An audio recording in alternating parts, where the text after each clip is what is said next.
Asal-usul Danau Toba. Di suatu daerah di Sumatera Utara, hiduplah seorang pemuda. Suatu hari, ia pergi memancing. Setelah cukup lama, ia melemparkan pancing. Tak seekor ikan pun yang menyentuh umpannya. Pemuda itu mencoba sekali lagi, melemparkan pancingnya agak ke tengah sungai. Tiba-tiba, seekor ikan menyambarnya. Dengan susah payah, pemuda itu menarik pancingnya hingga tampaklah seekor ikan besar tergantung di ujung tali pancingnya. Dengan senang hati, ia bergegas pulang ke rumah dan langsung membawa ikan itu ke dapur. Ketika hendak memanggang ikan itu, ternyata persediaan kayu bakar telah habis. Ia menuju kamar untuk mengambil persediaan kayu bakar.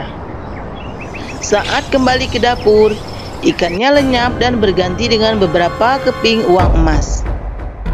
Dengan perasaan bingung, pemuda itu mengambil kepingan uang emas itu dan hendak menyimpannya di kamar. Betapa terkejut saat membuka pintu kamar, ia melihat seorang gadis yang sangat cantik yang ternyata adalah jelmaan dari ikan tadi. Gadis itu meminta untuk diperbolehkan tinggal di rumah itu.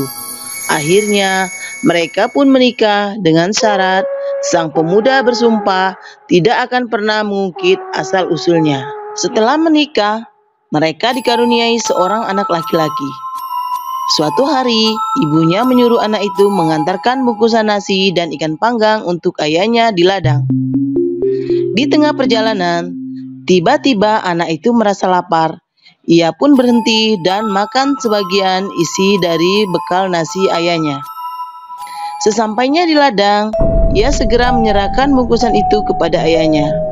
Sang ayah pun murka melihat isinya. Ia murka sambil berkata, "Dasar anak keturunan ikan." Anak itu pun pulang dan mengadukan kejadian itu kepada ibunya.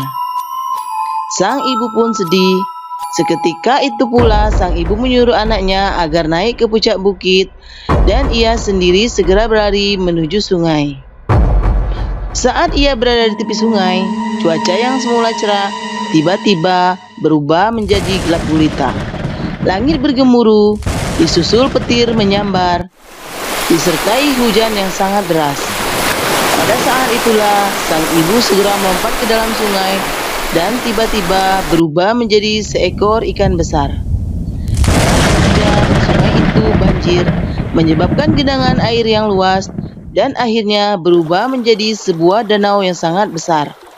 Oleh masyarakat setempat, danau itu dinamakan Danau Toba.